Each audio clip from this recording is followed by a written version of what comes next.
নাকা চেকিংয়ে ব্যক্তির কাছ থেকে উদ্ধার 90,000 টাকার নগদ টাকা। পুরুলিয়ার রাঁচি জাতীয় সড়কের ওপর মাগুরিয়া মোড়ে নাকা চেকিং চালানোর সময় এক ব্যক্তির কাছ থেকে উদ্ধার হয় 90,000 নগদ টাকা। নির্বাচন বিধি লাগু হওয়ায় কেন্দ্রীয় বাহিনী, রাজ্য পুলিশ ও নির্বাচন দপ্তরের আধিকারিকরা যৌথভাবে নাকা চেকিং চালাচ্ছে জেলার বিভিন্ন গুরুত্বপূর্ণ রাস্তায়। বৃহস্পতিবার ওই নাকা চেকিং এর সময় একটি সাদা 4 চাকার গাড়িতে করে 90,000 টাকা নিয়ে যাওয়ার সময় ওই ব্যক্তিকে আটক করে টাকা উদ্ধার করে পুলিশ। সেই টাকা বাজেয়াপ্ত করে ব্যক্তিকে ছেড়ে দেওয়া হয়। জানা যায় পেশায় ঠিকাদার ওই ব্যক্তির নাম অমর পান্ডে, বাড়ি পুরুলিয়া মফস্বল থানার রুদ্রা গ্রামে। তিনি বলেন, অধিক নগদ টাকা নিয়ে যাওয়া যাবে না, এই নিয়ম তার জানা ছিল না।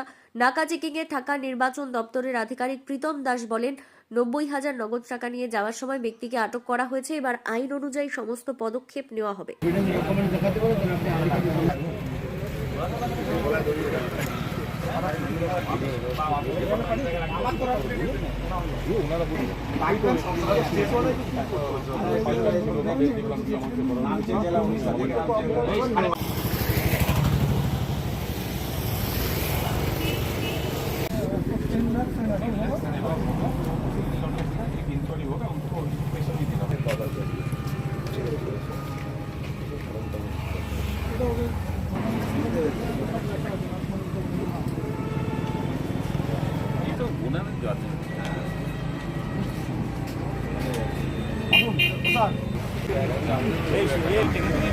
এটাকে গ্রুপে যখন রিপোর্ট দাও তোমরা, ঠিক আছে?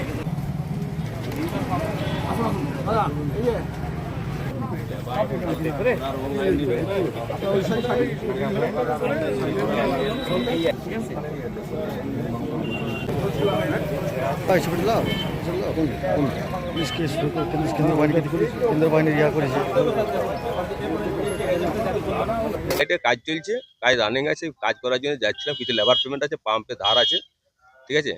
এটা মান নিয়েছিলাম পাম্প থেকে করবো ওখানে, ওই জন্য 90,000 টাকা ছিল, পাম্পে 50,000 দেওয়ার কথা ছিল। আর বাকি আপনার লেবারদের 20,000 টাকা দেওয়ার মতো পেমেন্ট আছে। আর বাকি সুপারভাইজার হাতে দিয়ে আসতাম, বাকি গাড়িতে তেল ফেল ভরতে হবে। অলরেডি 90,000 টাকা ক্যাশ ছিলাম। আমি রুদুলা থেকে আসছি। না, নিয়মটা জানা নেই। এখন লেবারদের তার ফোন পে থাকে নাই, আমাকে তো ক্যাশে দিতে হবে ওদিকে। পুলিশ বলছে না, টাকাটা সিজ করবো, আপনাকে পরে টাকাটা রিটার্ন হবে। জানি না কতদূর কি হবে, আমার জানা নেই।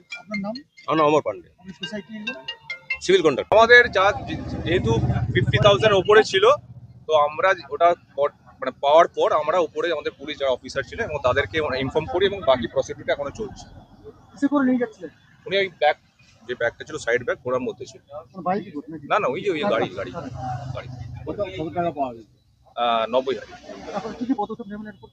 এরপরে এই প্রসিডিউর চলছে, এরপরে প্রসিডিউর চলার পর পরপর যা প্রসেস আছে সেগুলো চলবে।